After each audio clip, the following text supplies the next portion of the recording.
Welcome to Yeshiva Daf Shir sponsor Nishmas Aram Yaakov Shalom Labasitzchok. We're holding in Basra Daf Kuf Yud Gimel Amud Aleph. We are just putting us on mute, but we reached Amud Aleph we reached Amud Aleph. We basically got to the middle of the Amud because the Sugya went into the middle of the Amud. So right now, Mamish in the middle of Amud Aleph, the Gemara starts with the words Omar Ravo, Omar Birchana. In the middle of Amud Aleph, in the new Gemara, he's even a dat before that. Omar Ravo, Omar Birchana, Omar Biyanai, Omar Rebbe. We have a whole list of Amoraim in the name of Rebbe. Some they noted the matter to say that maybe he came in the name of Shur ben Kochel. How do you know that a husband doesn't take beroy kiv muchzak? What does it mean? A husband inherits the wife, but how do you know that a husband does not inherit the wife in something that she doesn't own yet? For example, or the classic example, something that she would inherit only after her death. She was alive, and her parents are alive, so she never inherited her parents. Then she died. Later, her parents died. So you see, the Yerusha of her parents, this inheritance, had a potential of being there before if she died first, she died second. That's called a roy. Roy means has a potential of being, but not being lemaise. Says the Gemara Shenemar, and the Gemara brings the psukim. Now, why this is like interesting? Because these are the psukim that we learned in yesterday's daf. In yesterday's daf, the Gemara brought these psukim as well. 2 out of the 5 psukim that we learned in yesterday's daf. But now the Gemara is going to dash the psukim a little differently. Shenemar v'soguv oilit is yoyer. If you remember, yesterday that was the 5th pasuk, the last pasuk. V'soguv oil, that's pasuk divrei hayomim. Soguv oilit is yoyer v'ilo esrim v'sholosh orim be'eretz hagilat. Yoyer, who was the son of Soguv, he had 23 cities in Gilat. So Gemara says the same question that we had yesterday. And the question was, Minayin liyoyer shelo Soguv. How does Yoyer have cities, Yoyer the son, if he didn't get it from his father? It was the same question yesterday's daf. And the Gemara yesterday is not going to say Yara inherited his wife. That was what the Gemara said yesterday. Now the Gemara is going with a different direction. Soguv the father, he married a woman. She died before her parents. And then the parents died. Who inherits her then? The Gemara wants to bring a ride from here that the husband does not inherit her. Why is the husband not inheriting her? Because it was she died before them. It's only Roy. The husband doesn't inherit her. But the son does. Because the son does inherit his parents or anybody else but Roy. Who's going to inherit the mother? If the mother died, the kids get it. The husband is a special din of Roy. The Rashbam brings a svara why? Because a husband has a din of she'era, of closeness that comes from the fact that they're living together. If she's not alive, you don't have that. But a son is biological. So says the Gemara, what's the case over here? Yair, the son, has 23 cities. Sogu, the father, does not have. What's shot? What is the Torah teaching me over here? The Torah is teaching me that what happened was it belonged to the wife of Sogu. She died before her parents, so Sogu doesn't inherit it, but Yair, the son, doesn't inherit it. So you see that the husband does not inherit the royal kivimuzak.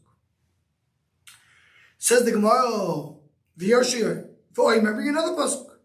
Elazar ben Aaron, that was the 4th pasuk in yesterday's daf. Elazar ben Aaron meis v'ikroy, so the Elazar ben Aaron died, and they buried him in Givas Pinchas, in the hill that belonged to Pinchas. So the question is what? Why is Pinchas owning a hill? Why not the father? Minayin the Pinchas shelo yalo Elazar.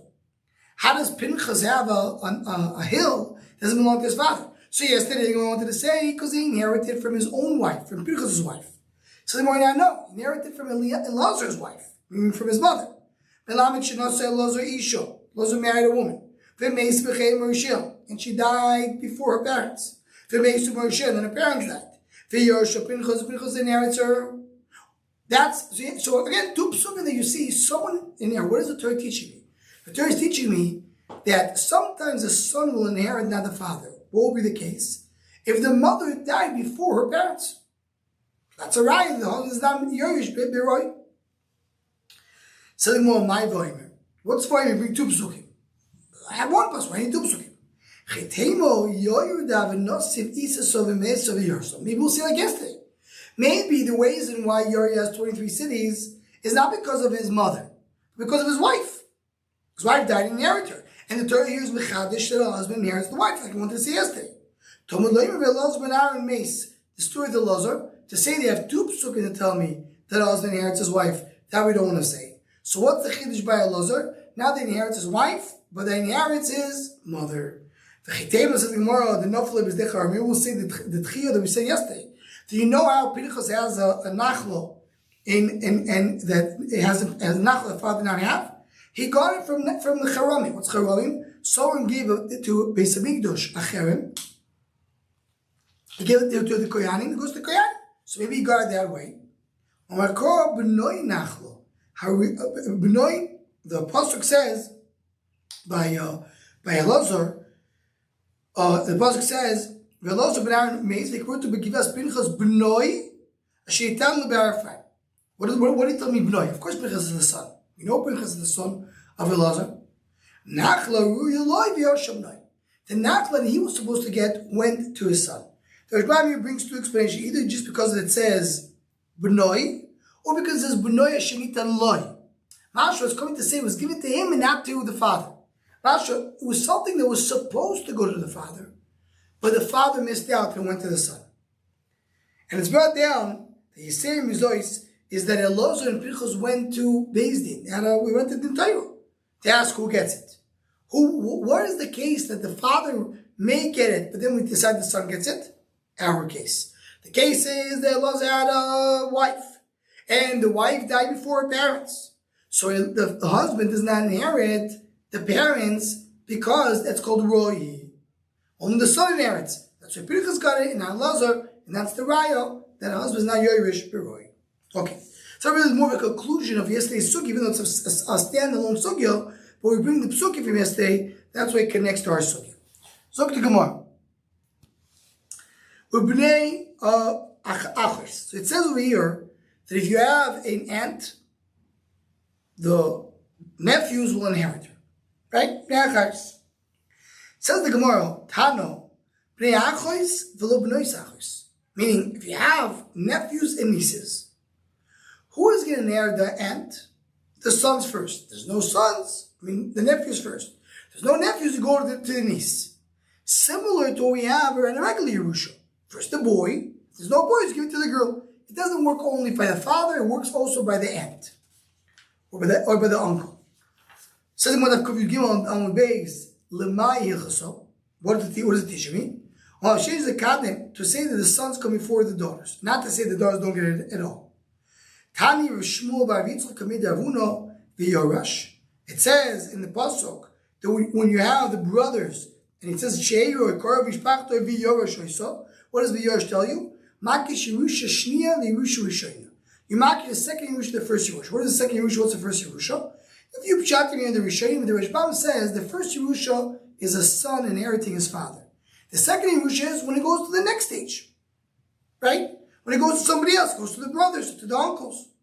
My Yerusha Rishayim ben Koydin Lavas. The same way by the original Yerusha, always the boy comes before the girl, the male comes before the female. After Yerusha Shniya ben Koydin Lavas, also the second Yerusha, you say the son comes before the daughter, meaning always that will be the rule, the son goes before the daughter. If you look at the Rishbam, towards the end of the narrow lines, so he goes on to give examples. He says, after Yerusha Shniya, look at the Rishbam, v'hu adin la'asiris. It could be a 10th Yerusha. The ben koydin labas. What? The achim koydin la'achos. Brothers before sisters. Lirash v'nichseach. Ve'achos koydin l'achia av shabes. The sisters come before the uncles. The uncles come before the aunts.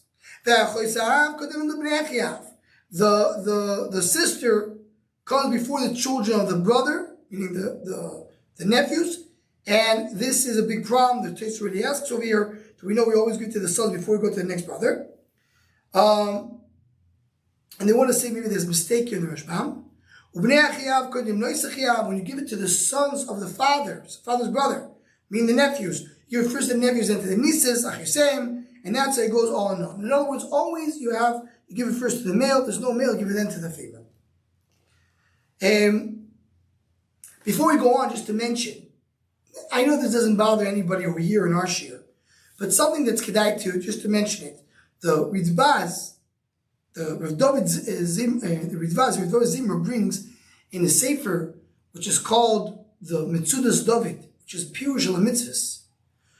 So he brings what I mentioned in the Shul Machshava a little bit about it, the idea that the whole concept of Nachla, of Yerusha, is not just some Yerush.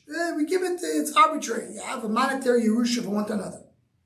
But it's all connected the Midos Ha'el Yonis and Shemayim. You have different Shemus of Kadosh Baruch Hu, different Midos, and the way they interact with each other, that's how Yerusha is reflected here in the world. This thing is already in the Erikanti, on Chumash, and many on the first pointed out. Says the Metzudas David, you should know that many people are upset on Yiddishkeit and say, why does the boy get before the girl? That's not fair. The early feminists, parents die. They have a boy and a girl. The boy gets everything. Why? That's not fair. So it says you don't understand. It's not just a concept the boy goes before the girl. It has to do with Shemus up there in Shabbat. So that's why the boy goes before the girl. So this goes back to here as well. Always the male goes before the female. It says, it's being the day. Inheritance happens in the day, not in the night. It says, well, what do you mean? Someone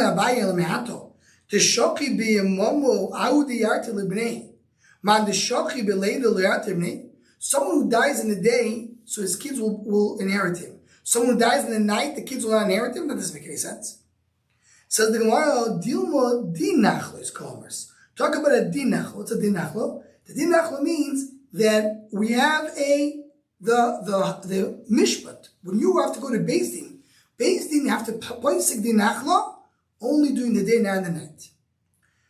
The Tani says in the Brayso, it says after all the nachal, it says it's chukas mishpat. Why it's called chukas mishpat? Ura kol parsha, the whole parsha ended with these words. Is din. To say it's a din, and din has to be in the day. Now, whether we're sharing bothered by, we just said two psukim. We start with the pasuk that says Vayabi Yoim and Chilas Banov. Yoim, not that night. And then we said that the pasuk that says Vayisav Yisrael Chukas Mishpat. Ur Kol HaParsha Yois Dis. Why need two psukim? So says the Rashbam, the first pasuk is to talk to me about a son who inherits his father. A son, that's when you say as a din. Maybe other inheritance not. That's you need the second pasuk to tell you that all inheritance have a din of a mishpat. Tais says no. The second pasuk teaches you that if somebody was dying and there were three people over there and he did a chaluk of the Yerusha, it automatically works as if it went to Beis Din. And none of the brothers could say, well, 1 second, I don't want them to be my dayanim. Let's go to a real Beis Din. That when you have the death of the person, right away, if there's three people over there, it is a din and it is division of property. Okay, three people go in to visit a chayil. They have a choice. They could be the dayanim or they could be the eidim. They can write it and be eidim, or they could be the dayanim in the pasuk. Shnayim, if it's only two, koisim, they just provide the testimony. And write the shtar, they can't do it because they're only two and not three. It's only during the day, because din can be done only in the day. Without kvidal and dal on top. If it's three, or if it's at night, even three, when you have three, so even three can, even if it's three, if it's in the night, even if it's three, so it's not dayanim, because you can't do a din at night. So they only can be Eidim, they can't be Dayanim. My time with Davile Eidim. Hi, maybe they should be Dayanim later. In Eid Nasa Dayim, you can't Eid does not become a Dayim. That's exactly what I meant. You're right. This is exactly what I'm referring to. Not that Nachal will talk about a din. Now, this last piece of the Gemara, there's a lot going on over here. Just let's mention a few small nekudas before we end this year. Nekuda number one is the Rashbam tells us the three nichnasu levaker sachoyle. Their intention was to be dayanim, or no intention at all. But if their intention is to be Eidim, once your intention is to be Eidim, you cannot be a Dayan anymore. And that's what the Rashbam holds. It's a very long Rashbam over here in Amud Beis. That's the main thing it comes to say. If his intent is to be Eid, it's gone. You can't be a Dayan anymore. Ain't a Nasa Dayan. Toises of Kufidav Amdav, a big Toises and Kufidav Amdav, he argues, he says no. It doesn't have to do with intention. It has to do with action. If he testified, then he can't be a dayan. But if he didn't testify, even though his intention was to be a Eid, he's not Eid, he could still be a dayan. It doesn't go with intention, it goes with action. So one big machlekes over here, and they get to many other things. When does Eid become Eid? For example, one of the issues Torah brings as a rayo is what happens if you have brothers that saw someone killing somebody. So aren't they automatically Eidim? So he says no, they didn't testify, so they're not Eidim. So that's a rayo regarding this nekuda. Now, what's the reason that if they're shloisho, so they can do a din? Why don't you have a problem that they ain't nasadayim? So the Rashbam learns because let's say shmiya gedola miriya. If they're seeing it in their own eyes, they don't need to have edus. They see it. This is the lashon the Rashbam brings to Masechet Rosh Hashanah. Masechet Rosh Hashanah speaks about there the yanim that are sitting and they see the moon.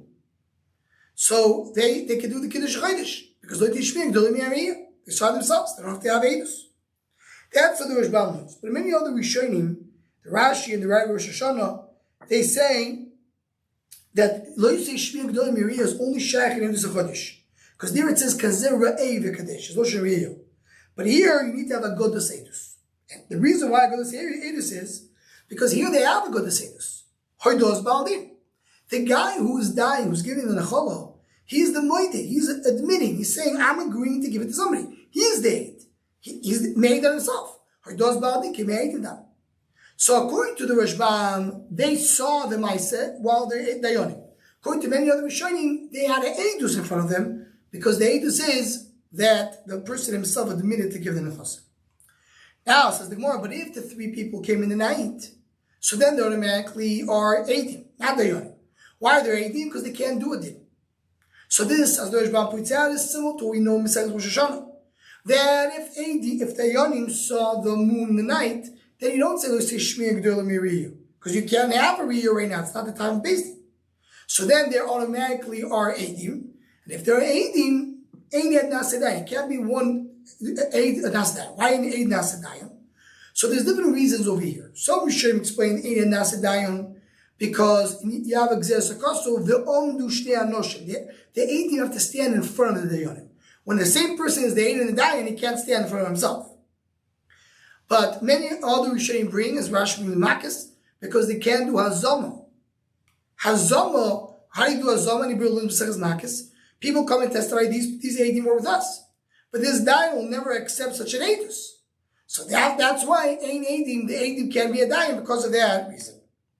Now, just to conclude, when we talk about Ein Eid Nasadayan, there's a few shittas that are showing when do you say Ein Nasadayan. So he brings over here, he says that it's a din. The Rashbam brings. Let's start with the Rashbam. The Rashbam says the bedin moment is ein eid nasadayim. That says the Taisis that's only b'deraiso, but b'derabanon eid nasadayim.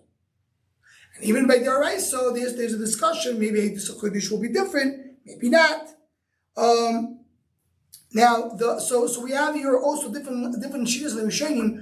When do we say ein eid nasadayim? And when does it apply, and when it does not apply? The Sarah Gomer will stop over here. I want to wish everybody a Gevaldik Yom Tov, a Simchadik Yom Tov. We should have only B'suras Toivus. This should be the turnaround from last year. And this year should be just a Simchatik Yom Tiv for everybody here and the entire Klal Yisrael. Who's giving the share? Amen.